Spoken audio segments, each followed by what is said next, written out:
السلام عليكم ورحمة الله وبركاته أخواننا الحالين في جميع أنحاء العالم وفي الوطن العربي وفي اليمن خاصة. أرحب بكم أجمل ترحيب في قناتكم قناة الجابر والنحل، القناة التعليمية. نعلم جميعا أننا إذا رفعنا العاسلة نقوم برفع العسل وحبوب اللقاح وكذلك الحضنة المغلقة، لكن سؤال يطرحه آخر: إذا قمنا بعكس العملية، قمنا بإنزال الحضنة المغلقة أو ترك الحضنة المغلقة بالأسفل ورفع العسل وحبوب اللقاح فقط، وتركنا الملكة في الأسفل وقمنا بوضع حاجز ملكات، عملية عكسية تماما، فماذا ستكون النتيجة؟ سؤال يقوم بالرد عليه الأستاذ الفاضل الأستاذ رشدي زريق من فلسطين، فكونوا معنا. السلام عليكم ورحمة الله وبركاته. تحياتي لك أخي محمود ويسعد صباحك. أخي محمود، يعني مع بداية التدفق الرحيقي، وخصوصا عندنا في منطقة شمال الضفة الغربية كلها تقريبا بتكون هيك. لو فتحنا الخلية في صندوق التربية راح نلاقي على الأقل في عنا إطارين من العسل، وراح تلاقي في عنا برضو على الأقل إطارين من حبوب اللقاح، وربما يكون أكثر.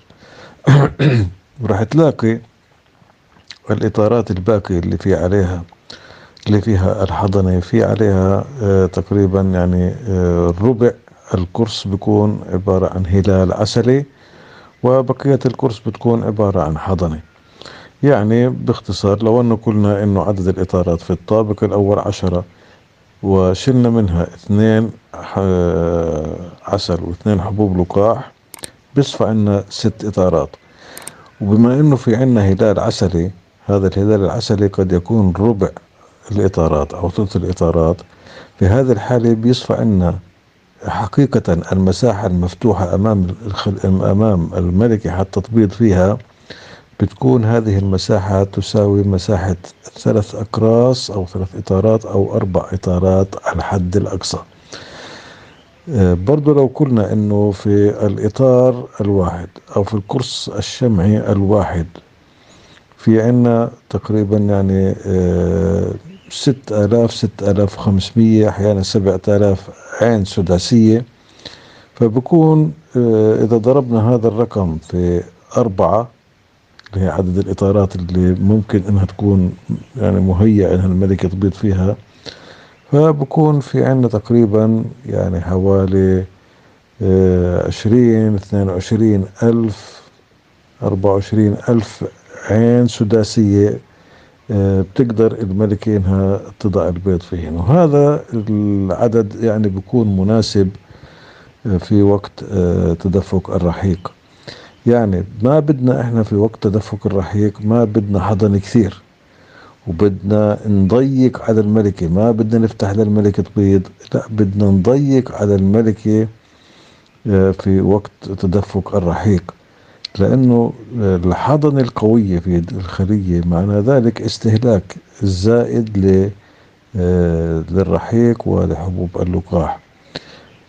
احنا ما بدنا النحل في وقت تدفق الرحيق يستهلك العسل، احنا بدنا نوفر العسل، فلذلك بدنا نعمل ما يسمى في بلوكاج الحضني. قديش بنقدر ان نضيق على الملكة وما تبيض، بكون احنا وفرنا الاكل اللي بتاكله هذا الحضني. فانت بتقول انا بدي النحل يعني يظل قوي اكبر او اطول مدة ممكنة.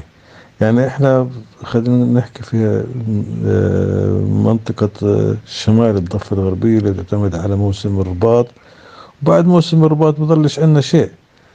يعني شو بدي انا في خلية من طبقتين بعد شهر 7؟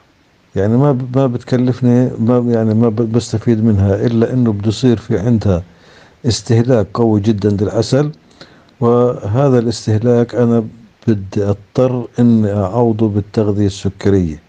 فانا ما كسبتش اشي من هذه العملية. اذا انا بدي اقوي الملكات او بدي اقوي أو بدي أكبر عدد الجيش الموجود داخل هذه الخلية، مش راح أستفيد منه ولا شيء بعد الموسم. أنا بدي أكون جيشت نحلي مسبقا، وصلت الخلية اللي من طبقتين إنه يكون فيها 40-45 ألف نحلة، وعدد النحل السارح فيها كبير، يعني بزيد عن ثلثين، وعدد النحل الحاضن بدي إياه أقل ما يمكن، لأنه مش راح أستفيد منه هذا النحل الحاضن أو الحضنة الموجودة في داخل الأقراص، لأن هذا النحل اللي هو بده يكون معي بفترة الصيف، واللي ممكن إني أدخل فيه إلى ما حد الخريف. وفي الخريف بصير في عندنا ما يسمى الربيع المصغر، بتبدأ الملكات تشتغل مرة ثانية. أما النحل اللي بيكون في داخل الخلايا في وقت السروح ووقت الفيض، هذا نحل كلياته سيموت بعد الموسم، لأنه بيكون يعني أنهك في جمع العسل وينتهي عمره، لأنه عمره بيكون يعني من 40 إلى 45 يوم فقط. الأمر الآخر اللي بدي أنوه له، إنه مهما حاولنا إنه يعني نزيد أو نخلي الملكة، نضغط على الملكة حتى إنها تبيض بكميات أكبر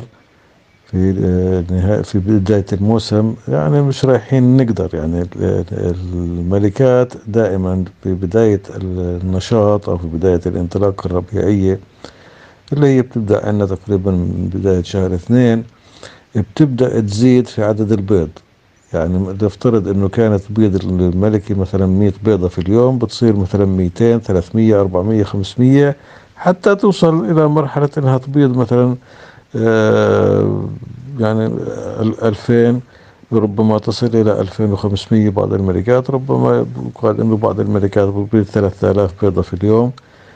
لكن بعد ما توصل الى هذه المرحلة انها تبيض مثلا 2500، تبدأ تتراجع في عدد البيض. يعني بتبيض مثلا لمدة 4 أيام 5 أيام ربما 7 أيام بهذا العدد، ثم يبدأ العدد هذا بالتراجع حتى انه نوصل، يعني نطلع من منطقة من موسم الفيض، او يعني الموسم الرئيسي اللي بيكون عندنا او الموسم الاخير، فبتبدأ الملكات بالتراجع في عدد البيض. يعني اذا وصلت ل 2500، بتبدأ تنزل شوي شوي مرة ثانية، حتى انها ترجع مرة ثانية في الصيف مثلا تبيض على سبيل المثال 500 600 بيضة 700 بيضة في اليوم. ما طبعا الارقام يعني مش دقيقة بالنسبة لي، بس بعطيك امثلة.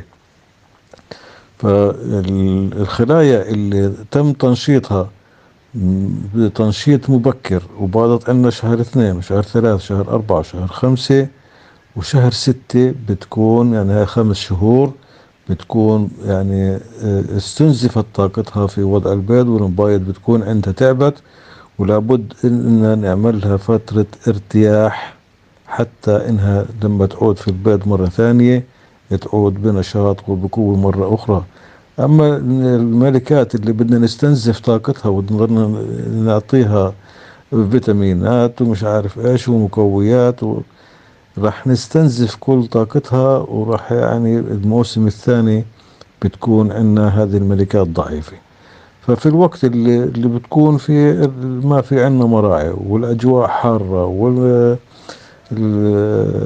أعداء النحل في الأجواء كثير، سواء وروار، دبور أصفر، دبور أحمر، سحالي، حرذين إلى آخره، احنا مش ما بنقدر، ما بدنا نعمل تدجيج في هاي الوقت، ولا بدنا يكون في عنا على عدد كبير من النحل او الحضنة.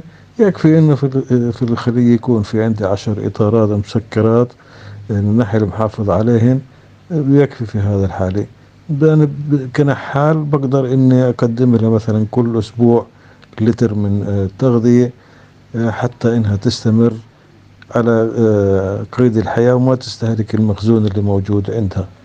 اما اذا بدي اخليها طول الصيف عندي، ومع بداية الخريف بدها تكون في عندي 20 إطار، يعني في هذه الحالة مش بس بدها 20 لتر من التغذية، لا، ممكن بدها 20 كيلو من العسل حتى تحافظ عليها في هذه القوة وهذا النشاط. وبالتالي العملية بتصير غير مجدية. فالأفضل إنه نذكر مرة ثانية إنه عش الحضنة يصغر في وقت جني العسل. تحياتي.